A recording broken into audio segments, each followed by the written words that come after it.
El Congreso aprobó el acuerdo de ley que le permite al país ratificar el acuerdo de Escazú. Nos acompaña a esta hora la señora ministra de Ambiente, Susana Muhammad. Ministra, buenos días y gracias por estar en 6 AM.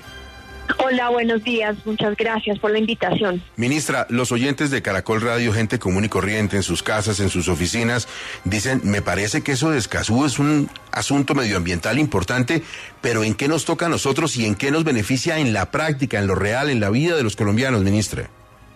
Bueno, pues primero tendríamos que decir que nos obliga como gobierno a entregarle a la ciudadanía información ambiental actualizada y que ellos puedan entender de forma clara cuál es la situación de los recursos naturales en mi región, qué riesgos hay con respecto al cambio climático donde yo estoy, qué proyectos se está licenciando las autoridades ambientales en mi zona y eso cómo puede impactarme, cómo puedo participar en esas decisiones. Tenemos que entregar a la ciudadanía información concreta en lenguaje que puedan entender y que los incite también a participar en esas decisiones. Y segundo, tener rutas de derechos humanos para aquellos ciudadanos que deciden defender el medio ambiente tengan las garantías de participación democrática sin que sean estigmatizados, perseguidos o amenazados.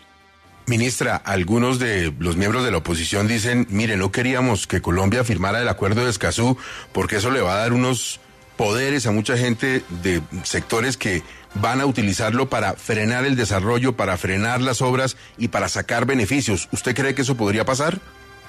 Yo lo que creo es que si tenemos mejor información, la damos a tiempo, generamos más garantías de participación de la ciudadanía y las comunidades, tomamos en cuenta sus preocupaciones, vamos a tener mejores proyectos y vamos a tener menos conflictividad ambiental. Y creo que ese tema de frenar el desarrollo, digamos, ha sido como una lápida, un peso que le han dado a muchos defensores ambientales que los han estigmatizado y muchas veces aislado.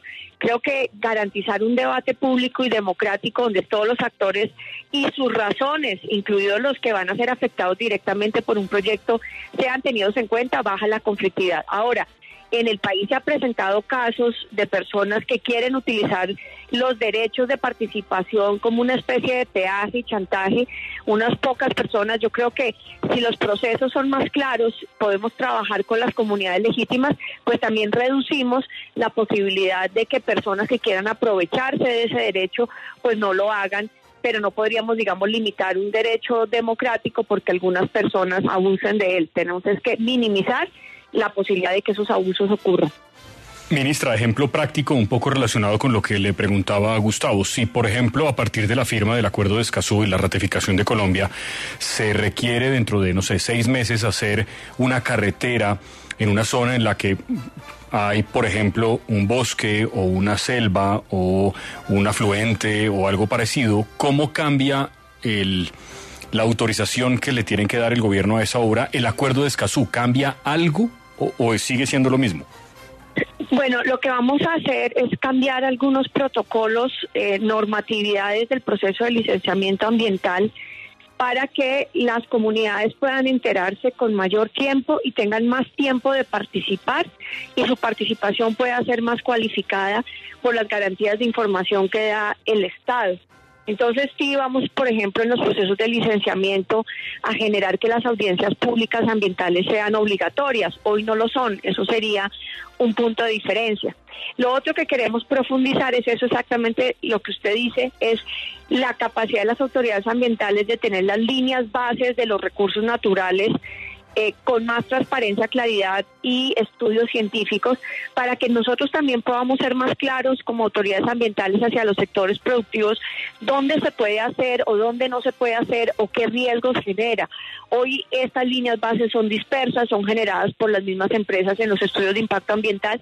Yo creo que es una responsabilidad pública del Estado y sobre todo de las autoridades ambientales decirle al país, por ejemplo, una cuenca hidrográfica, cuál es su situación de explotación en este momento y si poner un proyecto adicional, qué consecuencias tendría sobre el agua. Entonces, a medida que refinamos la información pública, que vamos generando más sofisticación, pues vamos a tener más claridad de los impactos, inclusive previo a que cualquier proyecto sea propuesto, y esto le debe generar unas reglas del juego y condiciones a los sectores productivos y los sectores de desarrollo también del mismo gobierno, de señales claras de dónde se puede, qué se puede y qué no, antes de que se metan en contratos, en concesiones, cuando ya hay una presión jurídica para avanzar en proyectos, o que les permitan diseñar obras adecuadas a la situación ecológica y la realidad social que se está viviendo en los territorios.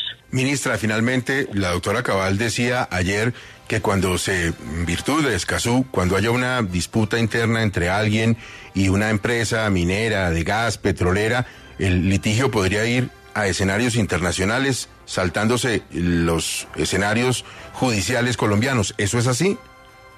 No, porque lo que obliga a las partes es a resolver sus diferencias de forma negociada. ¿Quiénes son las partes de la convención? Los países, los gobiernos de los países. Y en caso de que una diferencia no sea resuelta entre los gobiernos de los países, pues sí puede terminar en una jurisdicción internacional. Pero eso no es diferente a los convenios sobre derechos humanos que ya ha firmado Colombia, como los tratados interamericanos de derechos humanos, ni tampoco es diferente, por ejemplo, a la obligación de consulta previa a partir del tratado de la OIT. Entonces, en realidad aquí no hay una diferencia con otros tratados ambientales, y cuando se habla de las partes en el tratado se está hablando de los gobiernos, no de particulares. Ministra, muchísimas gracias por sus aclaraciones y explicaciones para la inmensa audiencia de Caracol. Muy amable, muchas gracias. A ustedes, gracias por el espacio, y invitamos a toda la ciudadanía a participar en la implementación de Escazú. Es la ministra de Ambiente, Susana Muhammad, y por supuesto la aprobación va para allá, firma presidencial de Escazú.